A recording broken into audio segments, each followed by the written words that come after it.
I'm Nick Westergaard, and this is On Brand, helping you tell your story. My guest this week is Dave Kaufman. Metaverse, there's a lot that's been written and a lot of different takes on it. The shorthand for me is it's the future of the internet. So if you think about the internet today, it's experienced on flat surfaces and it's something you look at. And in the future, it is something that will become more personal, more embodied, and something that you can actually feel immersively.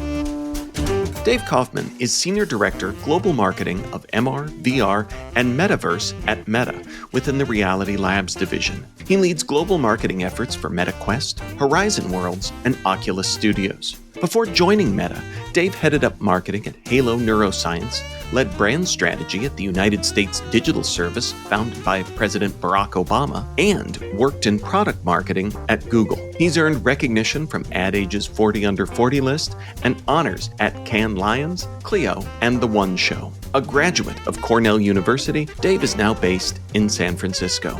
My interview with Dave Kaufman is coming right up, but first... Raise the rudders! Raise the sails! Raise the sails! Captain, an unidentified ship is approaching. Over. Roger. Wait, is that an enterprise sales solution? Reach sales professionals, not professional sailors. With LinkedIn ads, you can target the right people by industry, job title, and more to reach the professionals who are more likely to find your ad relevant. Plus, with 1 billion members on LinkedIn, that means you'll have access to 130 million decision makers and 10 million C-level executives. That's a lot of millions of the right people. Get started today and see how you can reach the right buyers with LinkedIn's enhanced targeting tools. We'll even give you a $100 credit on your next campaign. Go to linkedin.com/MPN to claim your credit. That's linkedin.com/MPN. linkedin.com/MPN. Terms and conditions apply. Quick question. How confident are you that your content actually connects in every market? If you're guessing, it might be time to check out Phrase. Phrase is the industry-leading AI localization platform that helps you deliver content in multiple languages without losing your tone, your message, or your mind. It automates the manual work, slashes review time, and gives you real data on what's working where. Brands like Uber and Zendesk trust Phrase to scale their content across the globe and get it right every time. If you're serious about reaching more people and driving better results internationally, head over to phrase.com/MPN and take a look. That's phrase.com/MPN. Dave Kaufman, welcome to On Brand. Thanks so much. Excited to be here. I'm excited to chat. Do you ever say global marketing for the metaverse at Meta and have it feel a little meta on your end? It always feels meta. I usually say marketing at Reality Labs to keep it as concise as possible. Awesome. So to keep with that concision, what's the best way, the maybe home at Thanksgiving way of explaining what all falls into your scope? Because I think people understand a lot about where you work, but in terms of what it is that you do there. Yeah, I'm fortunate to work on a lot of the things that I think are both at the center of what we're building at Meta, but also quite a bit of fun as well. So I spend my time leading everything global marketing for MetaQuest, our mixed reality headsets, which are a big part of what we've been working on across Reality Labs and the vision of the Metaverse. I work on all of the content for mixed reality, our big bet on Horizon and Horizon OS, which is our operating system to enable third parties to build mixed reality headsets as well, and get to do this across the consumer businesses and our enterprise business as well. So frankly, it's a space that I've always been interested in. So there are days where I have to remind myself that I'm getting to work on everything that I wanted to, as recently as 5-10 years ago. That's amazing. So with all of that, do you have go-to definitions for the uninitiated on Metaverse, VR, MR, mixed reality. Is there a quick handle for grabbing onto each of those different ideas? Yeah, I'll tackle virtual reality versus mixed reality very quickly, or first, because it's relatively straightforward. Uh, Virtual reality is technology that essentially makes it feel like you are somewhere you are not. So if you put on a Meta Quest headset and enter a VR experience, it might feel like you are sitting courtside at Madison Square Garden or on a spaceship that's going around the moon. Like, you might be sitting in a studio apartment, but you feel like you are somewhere else and you are fully immersed in that experience. Mixed reality, and the headset or Quest enables you to do both. Mixed reality blends the digital into your physical space. So what I mean by that is, if I'm using a mixed reality experience on Quest, I still see my surroundings. I see my living room. I see my dog walking by, but I can blend digital objects into that. So I can play a game where a spaceship blasts through my wall and I actually see my apartment wall cracking before it lands on my coffee table. One of my key use cases, I'm an avid movie watcher, is I feel like I have an IMAX in my apartment now because I can still see what's going on around me. I can see what's happening, but I also have a 100-foot movie screen that's projected in front of me while I still see my environment. So it's essentially tuning up the degrees of immersiveness is how I think about VR versus MR. Metaverse, there's a lot that's been written and a lot of different takes on it. The shorthand for me is it's the future of the internet. So if you think about the internet today, it's experienced on flat surfaces and it's something you look at. And in the future, it is something that will become more personal, more embodied, and something that you can actually feel immersively. So if you think about the progression of technology over time, the progression of the internet, we went from text to pictures to videos and so on. The internet has become richer, and the devices we've used to access the internet have progressed from PCs to laptops to phones to tablets to VR headsets. The devices have become much more personal and much more immersive. So the combination of those two things means, the internet today, if your favorite artist is playing in Japan, you might be able to watch, and you live in San Francisco, you might be able to watch a live stream with the metaverse and VR and MR. Instead of just watching something on a flat screen, you might be able to go there and feel like you're there and attend it with friends and feel a sense of presence. So that's how I think about those technologies. The key to me, though, is as a marketer, we have to land how that feels, the emotion of it, and what it means. I actually dislike using those terms at all in our marketing because I don't get the podcast opportunity to stand next to our billboard and say, let me explain to you what each of these terms mean. So I think that's a great segue because as the struggle of defining them for people, how do you build brands in categories in a lot of ways that are still being defined? Yeah, there are a couple things. The biggest thing for me is, and I talk about this a lot, it's probably a theme I'll hit on a lot today. I think marketers are unique in that they continually try and reject anything from the past and just say the old ways don't work anyway, there are the new ways. So it's not a particularly sexy answer, but the first way of that I focus on building brand for new categories and undefined technologies is making sure we really understand the basics of brand strategy. So are we starting with diagnosis first and understanding the market and the customer and the past? Do we then move on to strategy? Then do we move on to tactic? I know I'm just describing basic brand strategy, but I can't tell you how frustrating I find it when marketers in tech categories just say, well, we're working on something completely innovative. None of that matters anymore. The second thing, though, is which I think we layer on quite a bit on, is we do a lot of testing. And I don't just mean focus group testing to get quantitative assessment of what we're doing or creative testing for the sake of it.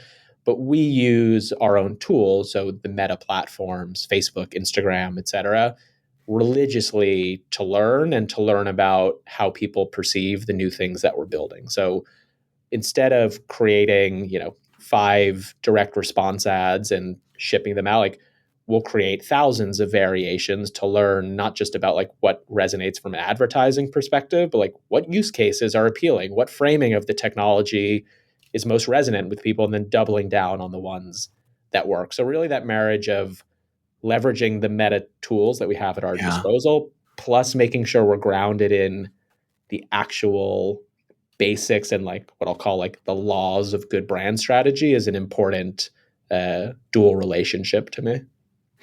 Well, when I'm talking with small, scrappy marketers, I always say that when it comes to getting the kind of consumer insights that you're talking about, that you have tools that you can. It's easier than ever to check in to ask people, but that's nothing compared to the tools that you just mentioned in terms of your. Being housed within the Meta family of companies as well. Yeah, 100%. So, as we talk about strategy, you've used kind of some in defining the various terms, products, ideas. You've used kind of little micro doses of story. What role does storytelling play in building brands, communicating new products, new needs? I think it's essentially what separates good marketing from bad marketing today, or it's one of the things that does. So there is a lot of research, especially over the last decade. A lot of it comes from Les Bennett and Peter Field out of the UK. But if you haven't read their works, like the long and the short of it, like these are things that I consider must reads because it actually brings data to what I'd call nebulous terms like storytelling and emotion. But two key pieces of data that have stood out to me from their research is one, the importance of building external marketing work or advertising work that's grounded in emotion. And the second is building for the long term and like building sustainable work that lasts for 3, 4, 5, 10 years. So across every dimension, work that is emotion based or strikes an emotional chord and continues on for years at a time is the most performant. But despite knowing that, marketers more than ever are shipping rational work. So if you see television ads today, it is a lot of voiceover, quick cuts, listing specs, because that's what can be sold through. And it's essentially like no one gets fired for listing the benefits of their product. So to me, like storytelling is essentially what separates the good from the bad right now. It is very rare today, even I'd say compared to 15 years ago, that someone who doesn't work in the field will send you an email and be like, have you seen this ad? This was hilarious. Or wow, this really made like, it doesn't happen as much. So when I think about, great campaigns of, the last 15 years. So things like should have gone to Specsavers in the UK or the famous Economist ads or like the Domino's pizza turnaround, like each of these had a degree of like cleverness and emotion and storytelling. It wasn't simply listing speeds and feeds. And that to me is something we try and weave into everything we do, especially knowing we're selling, complicated technology that people haven't seen before. On Brand will be right back after this.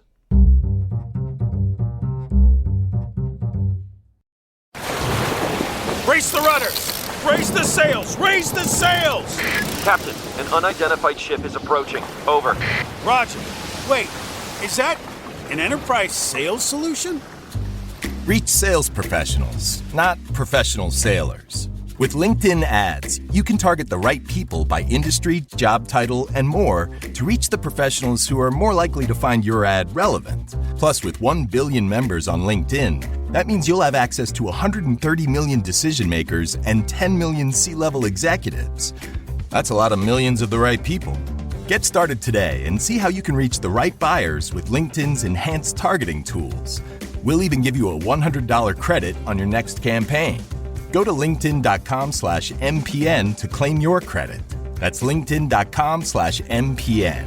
linkedin.com/MPN. Terms and conditions apply. This episode is brought to you by Amazon Business. How can you free up your team from time-consuming office tasks? Amazon Business empowers leaders to not only streamline purchasing, but better support their teams so they can focus on strategy and growth. Free up your teams and focus on your future. Learn more about the technology, insights, and support available at amazonbusiness.com. Now, back to the show. So we've talked about selling this complicated technology, building new brands.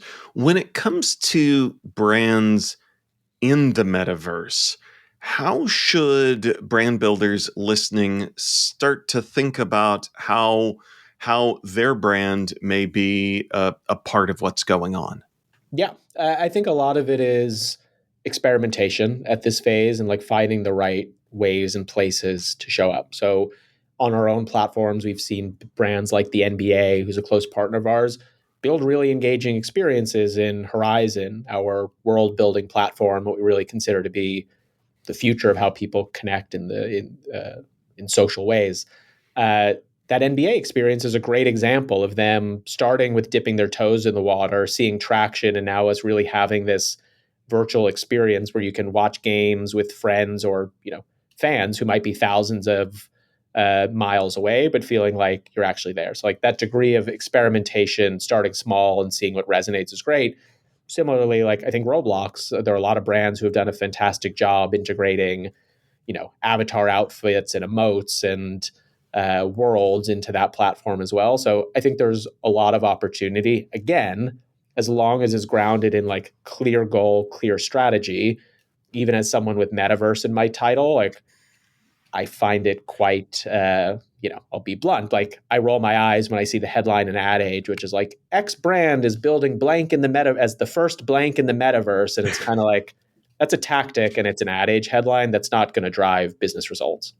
Yeah, and I'm glad you brought that up because it seems like we hear about a lot of that, and it's runs the risk of almost producing more of that, of doing the kind of the metaverse headline Mad Libs, kind of like you just walked us through, instead of, I mean, what you're talking about. I mean, as new as what we're talking about is, it's really grounding it in strategy and measurable objectives for the business. Yeah, I mean, I become a broken record on this, or if I'm on podcasts or speaking at an event, I just talk so much about understanding the basics and like, does your head of marketing know the difference between David Ogilvy and David Bowie? There's just this sense of, you don't need to learn anything about marketing, just like throw creative tactics out, and that's the way. So I personally really look for people who are deep in strategy before getting into execution, and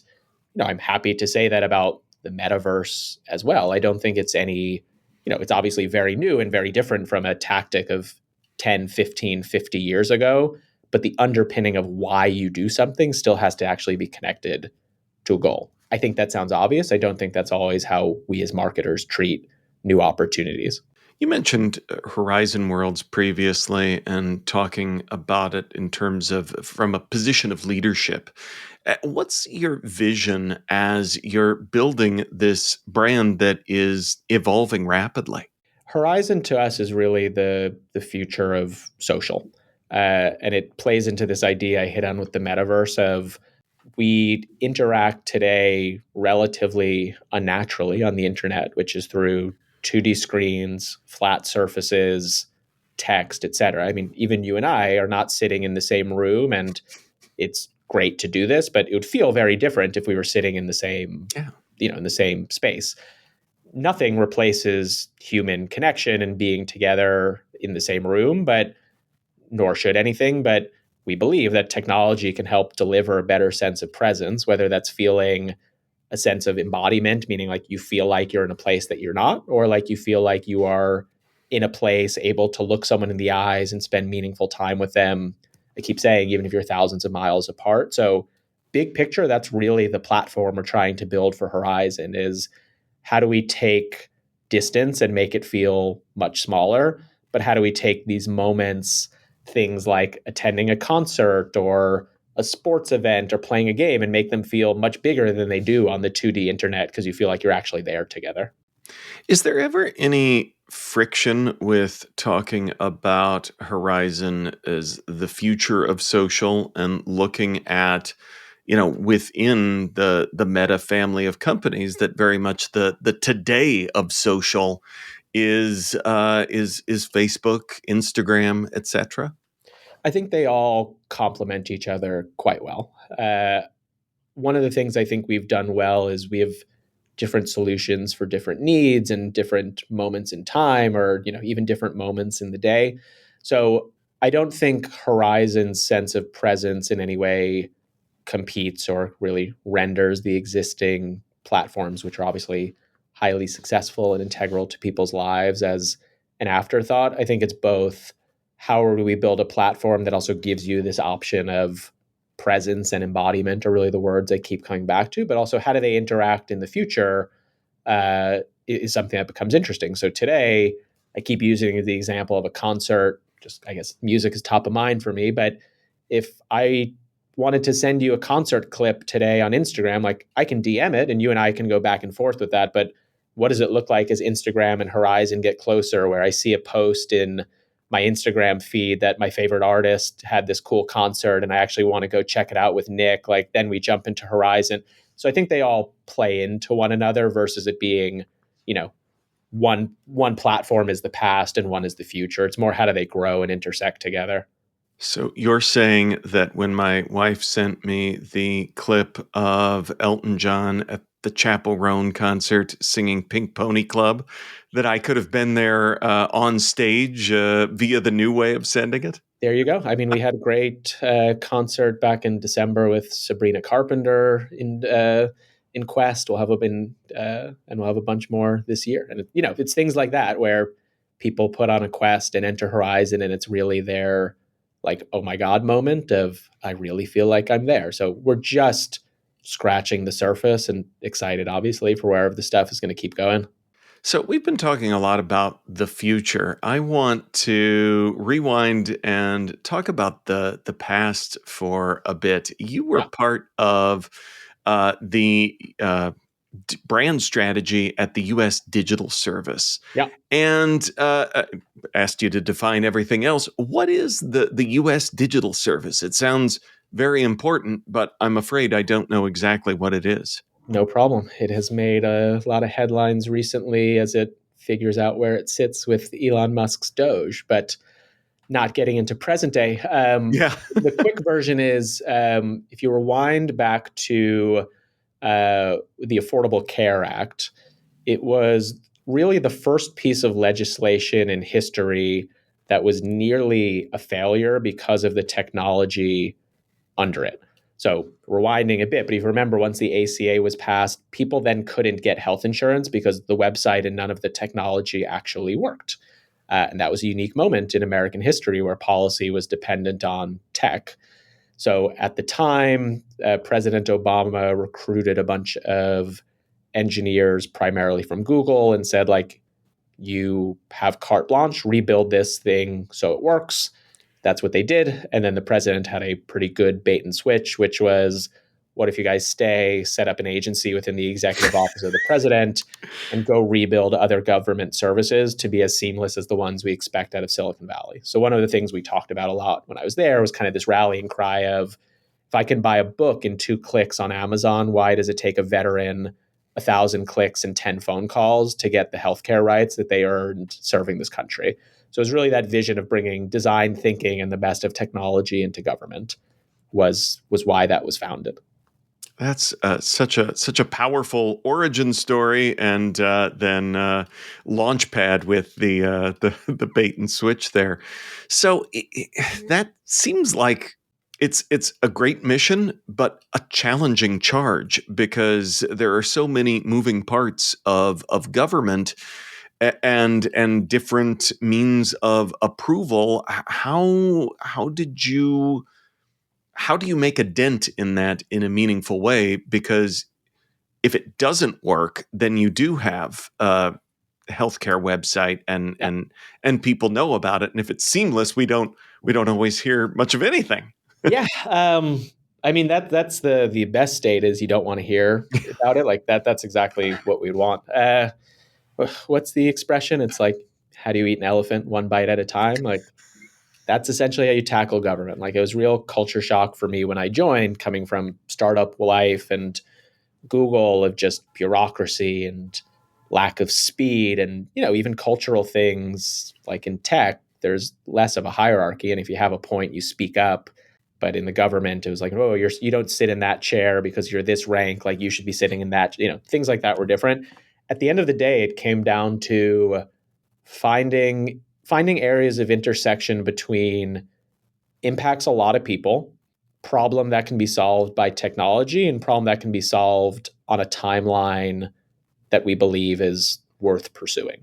So it kind of became the intersection of that. As like the simple version was, where can we do the most good for the most people, and then just charging towards that as quickly as possible. It's not often easy. There's a lot of lowercase p politics involved, but that was kind of this idea of just being this SWAT team that could go in and say, like, we're going to work on this fire. Here's what we need. Here's the timeline, and here's how we're going to do it. Good case-sensitive answer. Yes. So to leave the past and zoom back to the present with an eye to the future, with so much in your kind of wheelhouse between VR, MR, the metaverse, all of the brands that you're talking about building, what's someone like you looking at off on the, I'm going to be case sensitive, lowercase h horizon ahead? There are a lot of things. I spend a lot of time looking backwards and a lot of time looking forward. Things I'm excited about looking to the horizon, I'd say one is I think there's a lot more openness to risk and humor and personality in advertising again. I think we're coming out of a 5-year period, give or take, of everyone just kind of shipping wallpaper, trying to appease everyone and every point of view with everything. So that's something I'm particularly excited about. It's completely cliche, and I feel the same way I do about any tool or technology. Like, it's not the answer, it's not the solution, but AI, have to mention, is like a super interesting thing that can scale how we measure, can scale how we create, can change our workflows. Like, I'm bullish not on it as a replacement for marketers or for agencies, or again, the way that I think that it's framed in clickbaity headlines. But, as a tool, I think it becomes a very interesting thing for us to leverage. And the third thing I'd say is smart partnerships. I've been really inspired by brands like Netflix with like the launch of Squid Game, who didn't just plaster the logo everywhere, but it just seemed like they had a smart partnership everywhere, from technology brands to ice cream brands and everything in between. It's a big place where I've tried to take a lot of our marketing. We have a close partnership with the NBA. We struck a partnership this year with Wrexham, the Welsh football club owned by Ryan Reynolds and Rob McElhenney. So trying to tell stories together with partners who work similarly to you and you can find overlap is something I get quite excited about as well. I love that. Well, a lot of it made me smile, and it is now my turn, Dave, to get to ask you for a brand that has made you smile recently. There are probably two, if I'm allowed to cheat. Cheat away. I mean, I'm a marketer on a podcast. Do I have to say Liquid Death or Duolingo, or can I give someone else? Is that allowed? It's been maybe a week or two since someone's mentioned them on the podcast. There we go. Those aren't my answers. There are two. The first is CeraVe, which I can't think of what should be a more boring brand of like relatively mid-priced lotions, but they have been doing super interesting, scrappy influencer work and just like culturally smart work. I saw they had work with Anthony Davis when he got traded to the Mavericks. They're doing, clever, silly work with Michael Cera because of the similarity in their names. Like, to me, It's just a good reminder of not every piece of marketing needs to save the world or be pontificating on some giant societal issue. Like, it's just smart marketing that builds a brand, builds recognition, and I have to imagine builds business results. The other I would give is Major League Baseball. I'm a big baseball fan. My first internship in college was working for the CMO of Major League Baseball, Jacqueline Parks, at the time. Oh, wow. And it's just been such a stale brand compared to the other sports leagues for the last 10 years. When you think of baseball, you think of, I don't know, lots of white hair and lots of things from the past. But I thought they kicked off the season, it's a singular piece of work, but they had a great ad with a Kendrick Lamar track that just felt like what league is this? What brand is this? That finally felt like they weren't trying to cling to the past and starting to like chart a course for what baseball in the future will look like. So those are two that stand out to me recently. I love that. Great stories, great brands. Dave, where can folks go to learn more about who you are and what you do? You can find me on LinkedIn, Dave Kaufman. You can go to meta.com and you'll see a lot of what we're building in Reality Labs. Those are probably the two main places I'd point people to. I'll plug, I wrote an article last year on LinkedIn that made the rounds called How to Work in Marketing and Not Be Full of Shit. Am I allowed to curse? You can bleep it out. If not, which was a list of resources that I wish everyone in marketing leveraged and used and ramped up on. And I guess I'm starting and ending with the same plea of education and marketing is important. Understanding strategy before tactics is important. And it's something as a field we should take pride in rather than rejecting, which seems to be more of the trend. I was going to say, maybe people will listen if the VR, MR, Metaverse guy says it. Yeah, well, that was my long article on going back to the basics and making sure we actually understand what we're doing and why. Awesome. Well, we will link up to that in our show notes, which folks can always find at onbrandpodcast.com. Dave Kaufman, thanks for being on brand with us. Absolutely. It's great to be here. Thank you, Nick. On Brand is part of the Marketing Podcast Network. If you like what you're hearing, if we've made you smile, you can always listen free on Spotify, Apple Podcasts, or whatever your favorite platform may be. And please take a moment and rate and review the podcast to help others find the show. Until next week, I'm Nick Westergaard, and I'll see you on the internet.